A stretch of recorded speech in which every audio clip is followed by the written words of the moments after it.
Hello, आप सभी लोगों को राम राम, जय हिंद। आज हम एक और इम्पॉर्टेंट टॉपिक डिस्कस कर रहे हैं, जलियांवाला बाग कांड। आप सब लोगों ने बहुत ज़्यादा सुना होगा इस बारे में कि जलियांवाला बाग कांड हुआ। आज हम इसके बारे में और डिटेल्स पेपर के पॉइंट ऑफ व्यू से स्टडी करेंगे।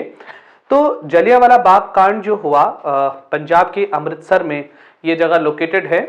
बहुत ही पास है, जो गोल्डन टेम्पल है उसके बहुत नज़दीक ही है ये जगह। तो यहाँ पर 1919 में आखिर ऐसा क्या हुआ कि इसने पूरी जो भारत में अंग्रेजों की सरकार सत्ता शासन रहा उस पर एक काला कलंक लगा दिया। और ऐसा माना गया कि ये मानवीय जो सिविलाइजेशन है, ह्यूमन सिविलाइजेशन है, मानवीय सभ्यता है, उसमें काला दिन, एक काला अध्याय जोड़ दिया अंग्रेजों ने अपने एक इतिहास में। तो ऐसी क्या घटना हुई उस समय? देखिए, 1919 में एक एक्ट बनाया गया था जिसका नाम है रॉलेट एक्ट। क्योंकि जब फर्स्ट वर्ल्ड वॉर खत्म हो रहा था तो उसके बाद अंग्रेज ये चाहते थे कि भारत में अब किसी भी प्रकार की जो टेररिज्म इंसिडेंट हैं वो ना बढ़े। इसलिए उन्होंने इस घटनाओं को रोकने के लिए, जो टेररिज्म इंसिडेंट, आतंकवादी जो घटनाएं हो रही थी, जो क्रांतिकारी घटनाएं हो रही थी, इसको रोकने के लिए एक रॉलेट एक्ट बनाया, एक कानून बनाया। और मिस्टर रॉलेट ने इस कानून की अनुशंसा की थी कि जिसमें व्यक्ति को बिना किसी एफआईआर के, बिना किसी प्राइमरी रिपोर्ट के, अदालत के, एनी चार्जशीट के सीधा जेल में डाला जा सकता था। और इस कानून के विरोध में गांधी जी समेत सभी नेताओं ने इसका विरोध करने के लिए आंदोलन प्रारंभ करने की ठानी। जब गांधी जी ने अप्रैल में सत्याग्रह करने के लिए योजना बनाई और इस पर कार्य करना शुरू किया तो गांधी जी को पहले ही गिरफ्तार कर लिया गया। और इसके बाद पंजाब के दो बहुत ही इंपॉर्टेंट नेता थे जिनका नाम था डॉक्टर सैफुद्दीन किचलू और सत्यपाल। इन दो लोगों को, ये दो बहुत बड़े नेता होते थे उस समय पंजाब रीजन में।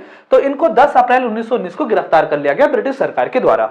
और 10 अप्रैल को एक पुलिस और जनता के बीच में मुठभेड़ हुई थी, उसमें कुछ लोगों को हत्या भी हो गई थी पुलिस के द्वारा।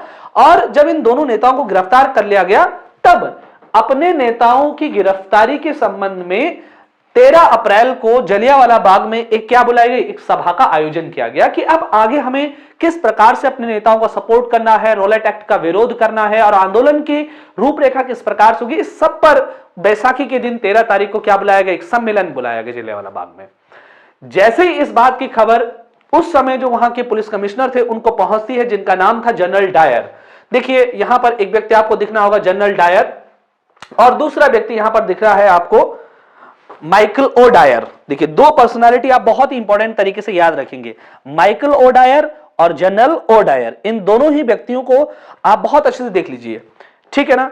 उस समय जो माइकल ओ डायर थे वो उस समय पर अमृतसर रीजन के क्या थे, लेफ्टिनेंट गवर्नर थे। That is a very important point. और जनरल ओ डायर जो थे उस समय वहां पर क्या थे, पुलिस के एक अधिकारी थे। अब जनरल ओ डायर को जैसे इस बात की खबर लगी कि जलियांवाला बाग में आंदोलन करने के लिए एक षड्यंत्र बनाया जा रहा है, ये उनका पॉइंट ऑफ व्यू था सोचने के लिए, वो अपनी पूरी सेना की टुकड़ी लेकर कहां पहुंच गए, जलियांवाला बाग में पहुंच गए। अब जलियांवाला बाग का कुछ जो स्ट्रक्चर है वो कुछ इस प्रकार से है कि उसमें तीनों ओर से दीवारें हैं, है ना, तीनों ओर से उसमें दीवारें हैं और एक छोटी सी पतली एक रास्ता है, छोटा सा पतला एक रास्ता है। उस रास्ते में देखिए क्या होता है कि कुछ इस प्रकार से उसका स्ट्रक्चर है। जरा मैं यहां बताऊं आपको, कुछ इस प्रकार से है कि यहां से पूरा लगभग ये एक दीवार है और यहां से आगे से एक पतली सी गली है। ये जलियांवाला बाग है, बीच वाला पार्ट, ठीक है। और यहां पर एक बहुत ही पतला रास्ता है ये, जो इसको इससे कनेक्ट करता है। अब जनरल डायर ने क्या किया, अपनी सेना की टुकड़ी लेकर गया और यहां पर अपने सारे सैनिकों को, जो दरवाजा था इस जलियांवाला बाग का, यहां पर सबको खड़ा कर दिया और लगभग सेना को उन्होंने क्या कर दिया, गोली चलाने का निर्देश दे दिया। लगभग 10 मिनट तक फायरिंग चलती रही और जब तक गोलियां खत्म नहीं हो गई तब तक जनरल डायर ने गोलियां रोकने का निर्देश दिया ही नहीं।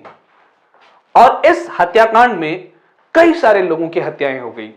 इसमें महिलाएं, बच्चे, बूढ़े, जवान, सारे लोग इस जलियांवाला बाग में थे और जिन पर गोलियां चलाई गई लगभग सबकी क्या हो गई, निर्मम हत्या हो गई। अब जनरल डायर को उसके बाद क्या हुआ, 10 मिनट तक निहत्थी जनता पर गोलियां चलाते रहे, ये पूरा कांड होता रहा। इसके बाद क्या किया, जनरल डायर ने कहा, उनकी एक मंशा थी, उन्होंने कहा पंजाब के लोगों को सबक सिखाना मेरा उद्देश्य था। इसके बाद वो इंग्लैंड गए। इंग्लैंड में उनके ऊपर मुकदमा भी चलाया गया, लेकिन आप जानते हैं इंग्लैंड में उनकी वाहवाही हुई, उन्हें शेर कहा गया, उनके लिए बहुत सारे इनाम दिए गए और ये एक तरह से लगभग छूट गए, है ना। और इस बात का बदला लेने के लिए भारत से एक व्यक्ति उधम सिंह, जिनके नाम पर उधम सिंह नगर भी एक आप जानते हैं उत्तराखंड का डिस्ट्रिक्ट है, वो इंग्लैंड गए और 1940 में उन्होंने बदला लिया। उन्होंने माइकल ओडायर की हत्या 1940 में कर दी। इसे माना जाता है जलियांवाला बाग का क्या है, ये एक क्या ले लिया गया, बदला ले लिया गया।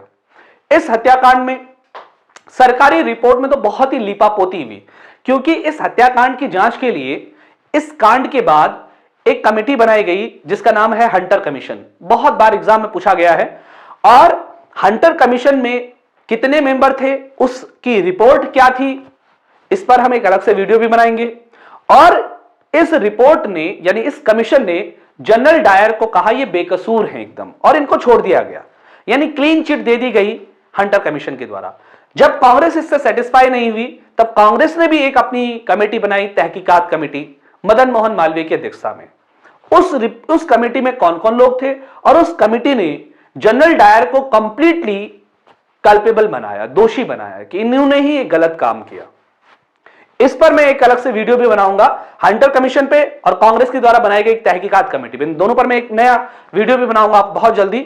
और दूसरा, सभी लोग मुझे कमेंट में लिख के भेजें कि जलियांवाला बाग इंसिडेंट जो 13 अप्रैल 1919 को हुआ, इसमें कितने लोगों की हत्या हुई सरकारी रिपोर्ट के अनुसार, जबकि इस जलियांवाला बाग कांड में कई सारे लोगों की क्या भी हत्या हुई, बहुत सारे लोग, 1000 के समथिंग लोग घायल हुए, कई सौ सैकड़ों लोग मारे गए।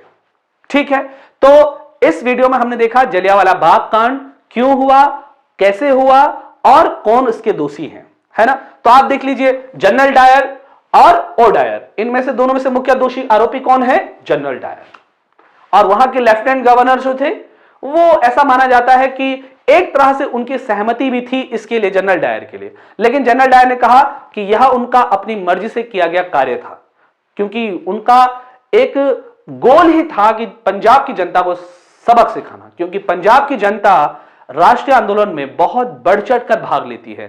पंजाब और पूरे पंजाब क्षेत्र के अगल बगल क्षेत्र का राष्ट्रीय आंदोलन में बहुत ही जबरदस्त इंपॉर्टेंसी है। और इसी आंदोलन के बाद पश्चात इसीलिए तो भगत सिंह निकले।